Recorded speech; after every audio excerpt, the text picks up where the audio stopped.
Hello दोस्तों, good morning. तो आज हम बात करने वाले हैं कैट 2 के बारे में। बहुत सारे बच्चों को कमेंट्स आ रहा था कि सर कैट 2 के बारे में लाइए। तो आज मैंने उसके बारे में मोस्ट ऑफ द इंफॉर्मेशंस को गैदर किया है अपने जो भी मेरे फ्रेंड्स हैं अभी वीआरसी में, ठीक है, उनके थ्रू। क्योंकि मैं पहले भी था, बट मैं किसी और पोस्ट पे था और अभी मैंने रिजाइन दे दिया वहाँ से। तो उसके बारे में मैंने आज लाया है और आज हम देखने वाले हैं कि कैट 2 ट्रेनी को ट्रेनिंग कितने साल का ट्रेनिंग पीरियड होता है, और ट्रेनिंग पीरियड होने के बाद उसका जो एब्जॉर्प्शन होता है टेक्नीशियन बी टेक्नीशियन सी, उसमें उनकी कितनी ग्रॉस सैलरी होती है, क्या पे एंड वर्क्स है, उन सब के बारे में हम लोग आज देखेंगे और समझेंगे कि ट्रेनिंग पीरियड में उनको क्या मिलता है, कब कब ट्रेनिंग होता है, कैसे ट्रेनिंग होता है, इन सब के बारे में। Okay, so let's start.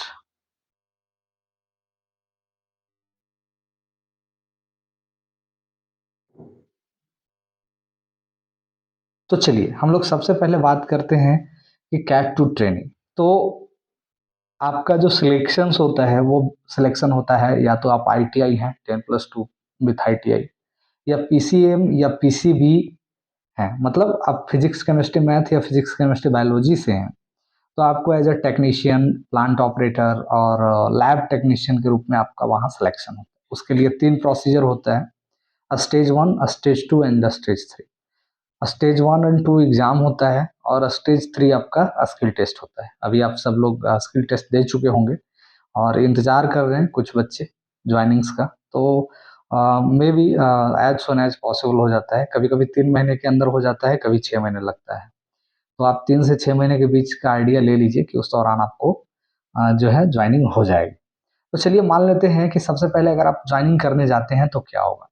Join करने अगर आप जाते हैं तो उस दौरान आपसे जो भी डॉक्यूमेंट वगैरह जो आप नहीं प्रोवाइड कर पाए होंगे डीवी में डॉक्यूमेंट वेरिफिकेशन के टाइम में, वो अभी आपसे डॉक्यूमेंट ले लिया जाएगा।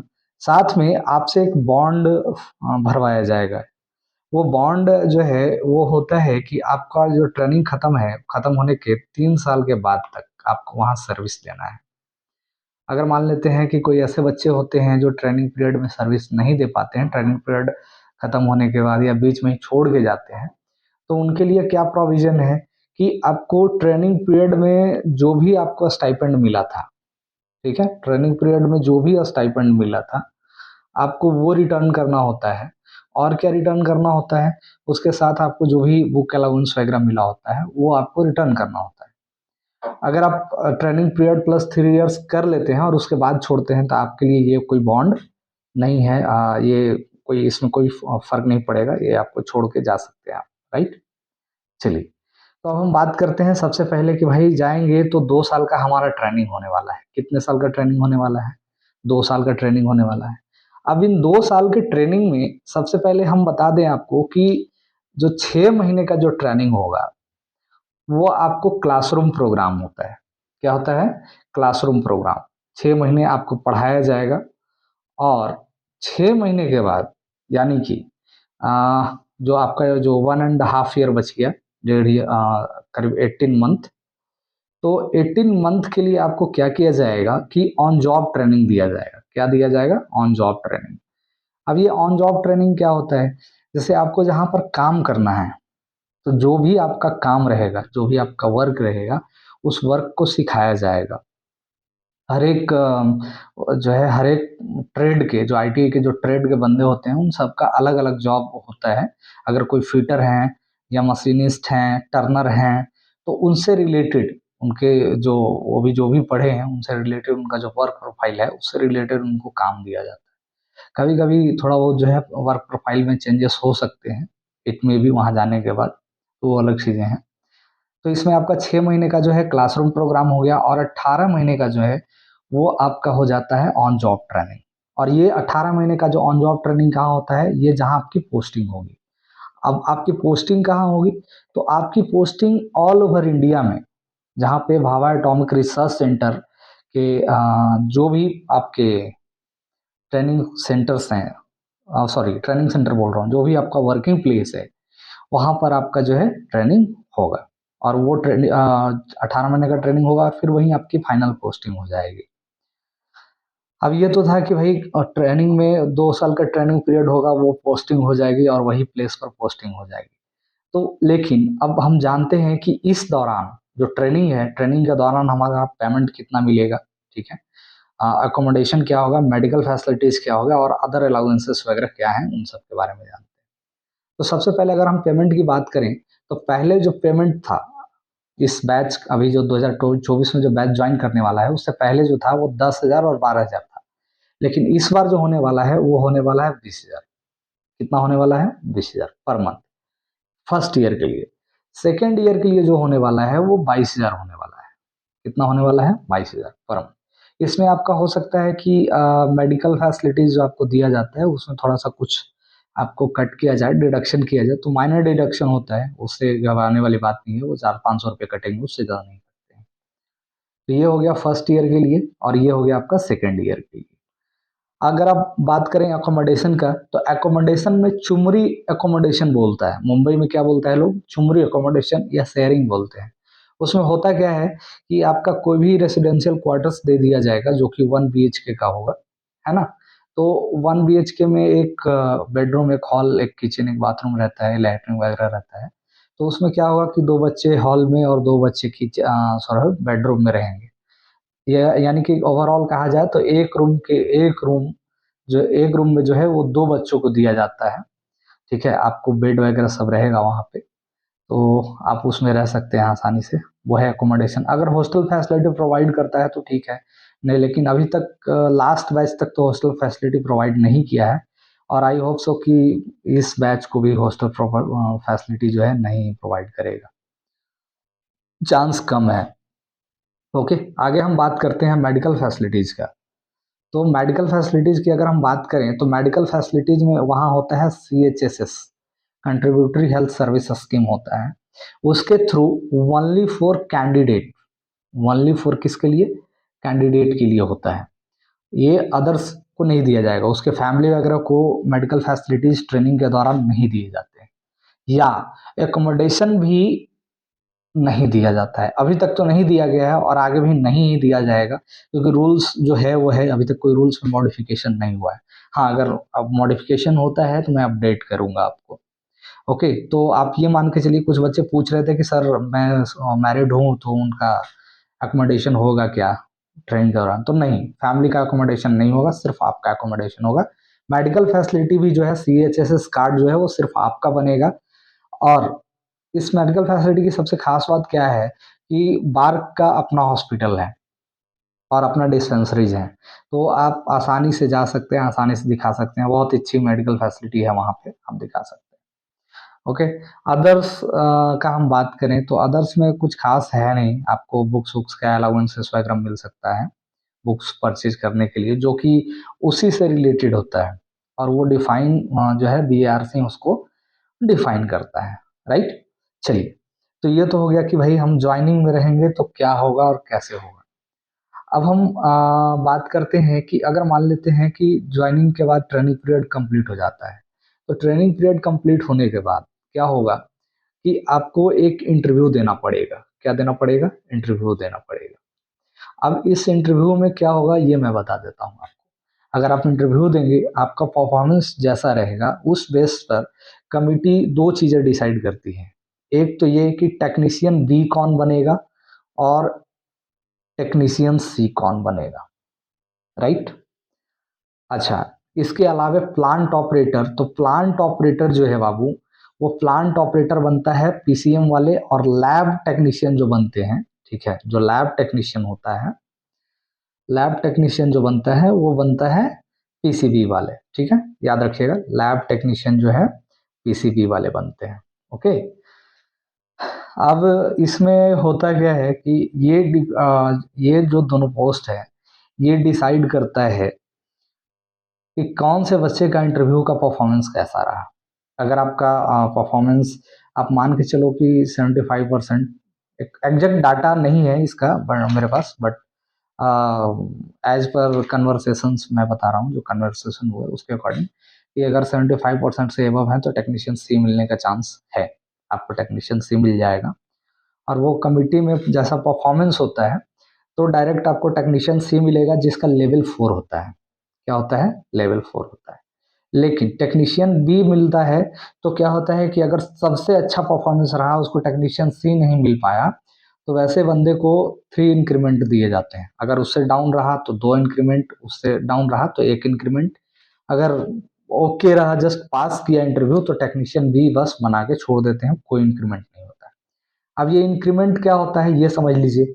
तो इंक्रीमेंट की हम बात जैसे ही करते हैं, तो जैसे आपको मालूम होगा कि गवर्नमेंट जॉब में, ठीक है, किसी भी गवर्नमेंट जॉब में ईयरली ईयरली जो है वो 3% का जो है आपको इंक्रीमेंट मिलता है। कितना मिलता है? 3% का इंक्रीमेंट मिलता है। तो वही आपको किसी को 3, किसी को 6, किसी को 9% का इंक्रीमेंट स्टार्ट में ही मिल जाता है। ओके, तो चलिए अब हम इन सब के बारे में देखते हैं कि इसको कैसे कैसे क्या मिलता है, इनका पेमेंट क्या होता है, हर एक का किस तरीके का पेमेंट होता है, और बाद में क्वार्टर्स वगैरह क्या होता है, इन सब के बारे में थोड़ा देख लेते हैं। तो हम सबसे पहले बात करेंगे कि आफ्टर कंप्लीशन, आपकी ट्रेनिंग के बाद आप मान लेते हैं कि टेक्नीशियन बी बन गए, तो टेक्नीशियन बी में क्या पेमेंट होगा? तो टेक्नीशियन बी जो है वो लेवल 3 का है। किसका है? लेवल 3 का है।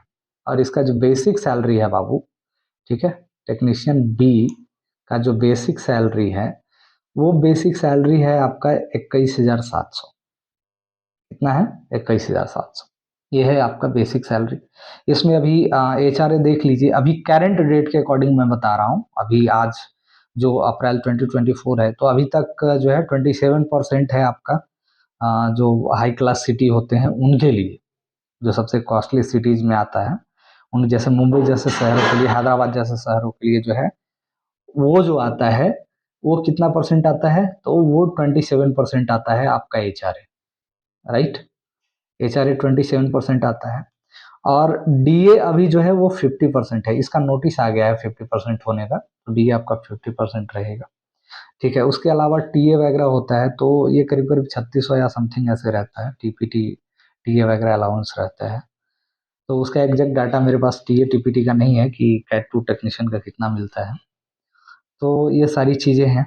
अब इसमें ये हो गया किसके लिए? ये हो गया ओवरऑल जो है हमारा टेक्नीशियन बी के लिए, ये सारी सुविधाएं आपको हैं। अब इसमें क्या होता है कि जैसे कोई +3% गया, ठीक है, कोई 3 इंक्रीमेंट गया, तो +3 इंक्रीमेंट जैसे ही जाएगा तो वो इसमें 3% बढ़ाएगा, फिर 3% बढ़ाएगा, और फिर 3% बढ़ाएगा बेसिक का। तो वो उसका स्टार्टिंग बेसिक हो जाएगा, राइट। और अगर कोई टेक्नीशियन जो है हमारा सी बन जाता है, सपोज मान लीजिए कि पहला बार उसका बहुत अच्छा इंटरव्यू गया, ट्रेनिंग कंप्लीशन के बाद वो पहले बार में ही टेक्नीशियन सी बन जाता है। तो टेक्नीशियन सी बनने के बाद क्या है कि उसको लेवल 4 हो जाएगा। क्या हो जाएगा? लेवल 4 में चला जाएगा। और लेवल 4 का जो बेसिक है वो है बाबू कितना? 25,500 रुपीज। ये उसका बेसिक है, राइट। मैं ग्रॉस सैलरी भी एंड में बता दूंगा, वीडियो के एंड में, कि ग्रॉस सैलरी दोनों का कितना होता है। इसमें भी HRA वही लागू होगा जो भी हमारा चल रहा है, जो करंट में चल रहा है, HRA और DA, ठीक है। देखिए DA क्या है कि, और HRA क्या है कि, ये दोनों वेरिएबल्स होते हैं, ठीक है। तो अभी जो करंट सिनारियो में चल रहा है वो HRA अभी 27% चल रहा है। हो सकता है कि नोटिस आए और नोटिस आने के बाद वो 30% हो जाए, बट चांस अभी तक जो है 27% का ही नोटिस है। DA जो है हमारा 50% है, और बाकी वही TPT TA है। तो ये हो गया इनका मुख्य रूप से। ये क्या है आपका? ये पेमेंट की बात हो गई। अब बात हम करते हैं अकोमोडेशन का। तो अगर जैसे मुंबई जैसे शहरों में आप रहते हैं, तो वहाँ पर जो है अकोमोडेशन का थोड़ा सा प्रॉब्लम्स होता है। वहाँ पे आपको जनरली बाहर रहना पड़ता है। लेकिन अगर अंदर मिल जाता है तो अच्छी बात है, आपका सिर्फ HRA कटेगा। अगर नहीं मिलता है तो आपको बाहर रहना पड़ेगा, बाहर से ट्रैवल करना पड़ेगा। ओके। और हाँ, दूसरे जगहों में क्या है, जहाँ पे अवेलेबल है वहाँ पे आपको अकोमोडेशन मिल जाएगा। उसके बाद उसके अलावे आता है, तो ये जो एकोमोडेशन है उसमें आप फैमिली वगैरह सबके लिए रहेगा, ये आपका पर्सनल क्वार्टर्स रहेगा, तो फैमिली वगैरह के लिए चिंता नहीं करना है। मेडिकल फैसिलिटी की बात करें तो मेडिकल फैसिलिटीज में जो है आपका मेडिकल फैसिलिटी में वो पूरे फैमिली का फिर CHSS कार्ड बन जाएगा, ठीक है। इससे क्या है कि आपका पूरा फैमिली दिखा सकता है, और वो जो CHSS कार्ड होता है वो बार का जो अपना खुद का मेडिकल फैसिलिटीज है उसमें होता है, उसमें यूज होता है। तो अगर ट्रेनिंग के बाद होते हैं तो ट्रेनिंग के बाद ये जो है ये कंप्लीट फैमिली के लिए रहेगा, पूरी तरह से जितने भी फैमिली मेंबर्स हैं उन सबका रहेगा, राइट। तो ये हो गया आपका क्या, मेडिकल फैसिलिटीज के बारे में, ऑल फैमिलीज। अब ऑल फैमिलीज में कौन कौन होंगे, आप होंगे, आपके मम्मी पापा होंगे, आपकी वाइफ होगी अगर शादी हो गई हो, तो नहीं है तो नहीं, ठीक है। और इसके अलावा अगर मान लेते हैं कि भाई और बहन है जो 25 ईयर्स से बिलो है तो उनका रहेगा, लेकिन भाई अगर 25 ईयर से अधिक हो गया तो उसका नहीं रहता है। हाँ, लेकिन अगर बहन की शादी जब तक नहीं होती है तब तक रहता है। ओके, तो ये है आपका मेडिकल फैसिलिटीज के बारे में। इसमें अब बात करते हैं अदर्स अलाउंसेस वगैरह के बारे में। तो इसमें कुछ शिफ्ट अलाउंस होते हैं, जैसे कोई कोई जॉब्स जो होता है, कहीं कहीं पर जो होता है क्या होता है कि आपको शिफ्ट में काम करना होता है, ठीक है। जैसे 8-8 घंटे का शिफ्ट होता है, 8 घंटे 8 घंटे 8 घंटे का एक दिन, तो वो दिन रात राउंड द क्लॉक जॉब चलते रहता है। तो वैसे में आपको शिफ्ट अलाउंस दिया जाएगा, नाइट अलाउंस दिया जाएगा अगर नाइट में आपकी ड्यूटी लगती है तो। इसके अलावा जो है प्लांट टू प्लांट वैरी करता है ईटीए, एक्स्ट्रा टाइम अलाउंस। मतलब आप अगर मान लेते हैं कि 8 घंटे से अधिक काम करते हैं तो बाकी जो अधिक काम करेंगे उनका पैसा जो है आपको मिल जाएगा, उसका पैसा डबल होता है एक टाइम के बाद। तो वो सारी चीज़ें जो है आपको मिलेगा, ये आपका ईटीए वगैरह में हो जाता है।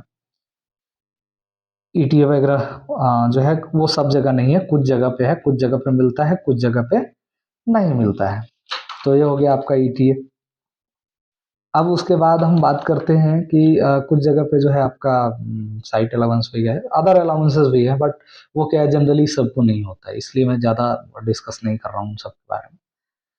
उसके बाद है हमारा क्या, प्रिस, ठीक है, परफॉर्मेंस रिलेटेड इंसेंटिव स्कीम होता है, ठीक है, जो कि कैट 1 को भी मिलता है, सबको मिलता है। तो इसमें 3 कैटेगरी होते हैं, O, G and I. O for the organization, G for group and I for individual.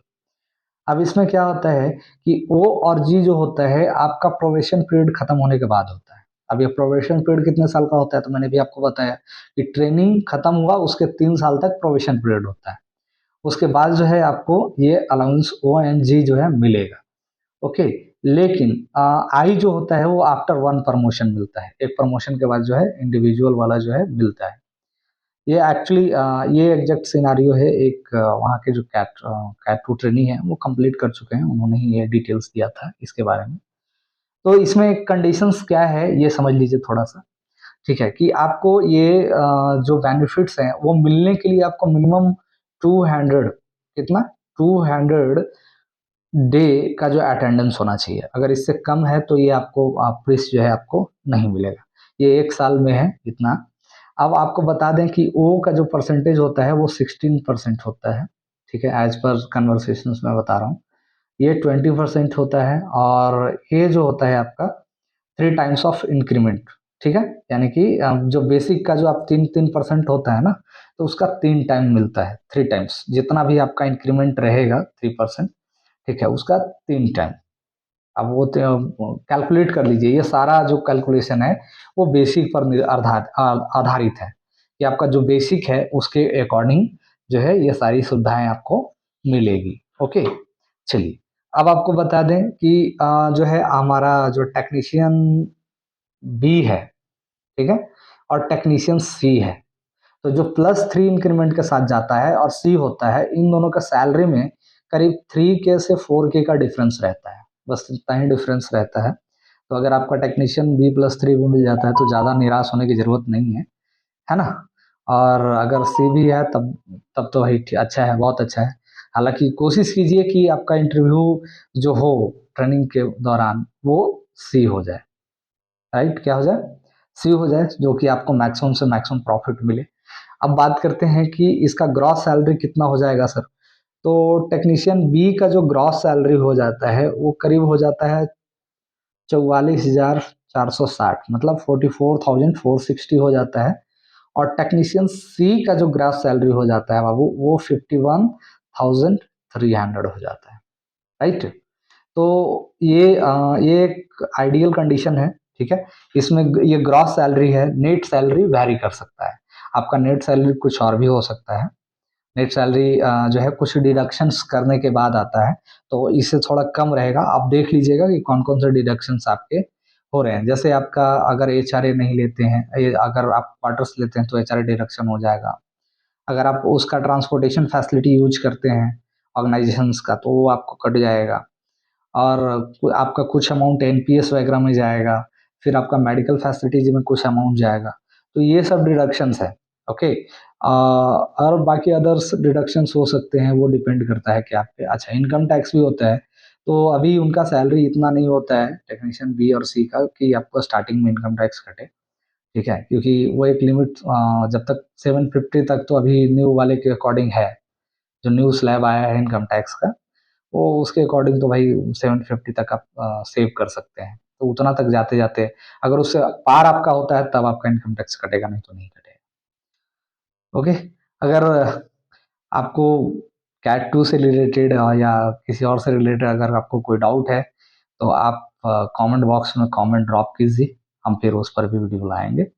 और बहुत बहुत धन्यवाद।